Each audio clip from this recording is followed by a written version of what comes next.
Hi friends, நம்ம விஜய் மல்லி ஸ்டோரியோட upcoming episode எப்படி இருக்க போகுது அப்படின்னு அந்த வீடியோவில் பார்க்க போகிறோம். மெயினாக வந்து பார்த்தீங்கன்னா அப்கமிங் எபிசோட்ஸ் வந்து ரொம்பவே போரிங்காக போயிட்டு இருக்கு. ஆனால் ஒரு விதத்தில் வந்து நல்லதாக தான் போயிட்டு இருக்கு அப்படின்னே சொல்லலாம். ஏன்னா வந்து மல்லிக்கு வந்து டோட்டல் ரிலீஸ் வந்துச்சு அப்படிங்கிற மாதிரியே தான் வந்து எபிசோட்ஸ் வந்து கொண்டு வந்துட்டு இருக்காங்க. ஏன்னா வந்து மல்லி திரும்பவும் வந்து வீட்டை விட்டு வெளியில் வராங்க. வெளியில் வந்தது மட்டும் இல்லாமல் வந்துட்டு பார்த்தீங்கன்னா வெண்பா வந்துட்டு ரொம்பவே அழுகுறாங்க. மல்லி அம்மா நீங்கள் எங்கே போனாலும் சரி என்னையே கூட்டிகிட்டு போங்க அப்படிங்கிற மாதிரி கைப்பிடிச்சிட்டு வராங்க. ஆனாலும் வந்துட்டு டாடா உன்னை பார்த்துப்பாங்க வெண்பா அப்படிங்கிற மாதிரி சொல்லிட்டு அங்கேருந்து வெளியில் வந்துடுறாங்க. அதுக்கப்புறம் தான் வந்து பார்த்தீங்கன்னா வெண்பாக்கு வந்துட்டு ரஞ்சிதா சாப்பாடு ஊட்டி விட்டுமான்னு கேட்குறாங்க. வேண்டாம் அப்படிங்கிற மாதிரி சொல்கிறாங்க. ராஜியும் வந்துட்டு பார்த்தீங்கன்னா வெண்பாக்கும் வந்து தெரிய வந்துச்சு மல்லி விட்டு போனாதான் வீட்டுக்கு நிம்மதி அப்படின்னு சொல்லிட்டு சொல்கிறாங்க. ஆனால் வெண்பா பாப்பா என்ன சொல்கிறாங்க அப்படின்னா வந்துட்டு மல்லி அம்மா இங்கே இருந்த வரைக்கும் வந்துட்டு அவங்கள ரொம்ப டார்ச்சர் கொடுத்துட்டு இருந்தீங்க, அவங்கள திட்டிகிட்டே இருந்தீங்க. இப்போவாது மல்லி அம்மா வெளியில் போய் நிம்மதியாக இருக்கட்டும் அப்படிங்கிற மாதிரி அந்த குழந்தைக்கே புரிஞ்சிருச்சு அப்படின்னே சொல்லலாம். ஏன்னா அந்த குழந்தை வந்து எல்லாமே பார்த்துட்டு இருக்கிறதுனால அந்த குழந்தைக்கு எல்லாமே புரியுது.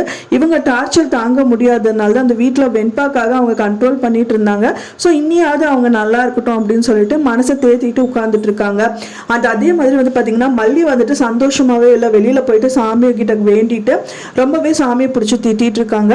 ஸோ உனக்கு இதுதானே முக்கியம், நல்லவங்களை வந்து வாழவே விட மாட்டியா, ஏன் இப்படியெல்லாம் வந்து என்னை ரொம்பவே சாகடிக்கிற அப்படிங்கிற மாதிரி முருகர்கிட்ட வேண்டிட்டு இருக்காங்க.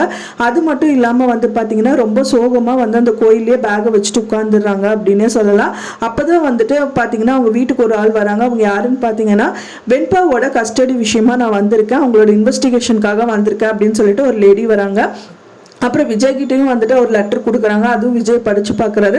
ஸோ அதுக்கு வந்து பார்த்திங்கன்னா கண்டிப்பாக மல்லி வீட்டில் இருக்கணும் அப்படிங்கிற மாதிரி ஏதாவது ஒரு விஷயம் தான் சொல்லுவாங்க அப்படின்னு தான் எதிர்பார்க்கப்படுது. ஒன்ஸ் மல்லி கண்டிப்பாக வந்தாகணும் அப்படின்னா மறுபடியும் வந்துட்டு மல்லியை தேடிட்டு விஜய் கண்டிப்பாக போவார். ஸோ இந்த மாதிரி விஷயங்கள் தான் வந்து நடக்க போகுது.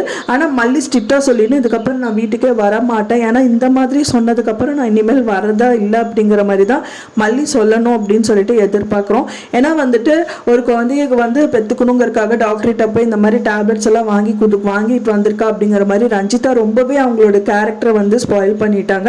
அது அவங்க பண்ணது கூட பிரச்சனை இல்லை, விஜயும் இதை வந்து அக்செப்ட் பண்ணி தான் வீட்டை விட்டு வந்து துரத்தி அடிச்சிருக்காங்க. அப்படிங்கிறதுனால மல்லி வந்து கண்டிப்பாக வீட்டுக்கு வரமாட்டாங்க அப்படின்னு தான் எதிர்பார்க்கப்படுது. ஸோ நீங்கள் என்ன நினைக்கிறீங்க? உங்களோட கருத்துக்களை எனக்கு மறக்காமல் கமெண்ட்ல ஷேர் பண்ணுங்க ஃப்ரெண்ட்ஸ். நான் சொன்ன இந்த தகவல் உங்களுக்கு பிடிச்சிருக்கும்னு நினைக்கிறேன் ஃப்ரெண்ட்ஸ். பிடிச்சிருந்தா மறக்காமல் லைக் பண்ணுங்கள், ஷேர் பண்ணுங்கள், கமெண்ட் பண்ணுங்கள், சப்ஸ்கிரைப் பண்ணுங்கள்.